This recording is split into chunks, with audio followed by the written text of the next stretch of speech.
দেখো বন্ধুরা, আজকে আমি রুই মাছের কষা বানাচ্ছি। তো এখানে মাছগুলোকে আমি ভেজে তুলে নিলাম। তো মাছটাকে তোমাদেরকে ভালো করে ভাজাটা দেখাতে পারলাম না, তার জন্য দুঃখিত।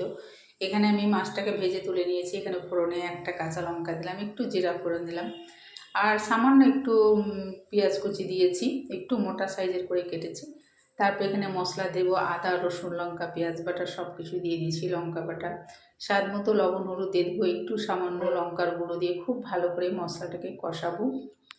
কষিয়ে নেওয়ার পরে এখানে একটু জিরের গুঁড়ো দেবো, জিরের গুঁড়োটা দিয়ে খুব ভালো করে কষিয়ে নেবো। তেলটা যখন ছেড়ে আসবে তারপরে এখানে আমি জল দিয়ে দেবো একটু। তো জলটা বেশি দেবো না, এটা তো ঝোল হবে না, সামান্য একটু রসা রসা হবে। তো জলটা দিয়ে দিলাম, মাছটা ওকে একসঙ্গে দিয়ে দিলাম, একটু ফুটিয়ে নামিয়ে নিলাম। খেতে খুব ভালো হয় এই মাছের রসাটা। তোমাদের কেমন লাগলো আমার রেসিপিটা একটু জানাবে। যদি ভালো লেগে থাকে লাইক শেয়ার কমেন্ট অবশ্যই করবে বন্ধুরা, অপেক্ষায় রইলাম।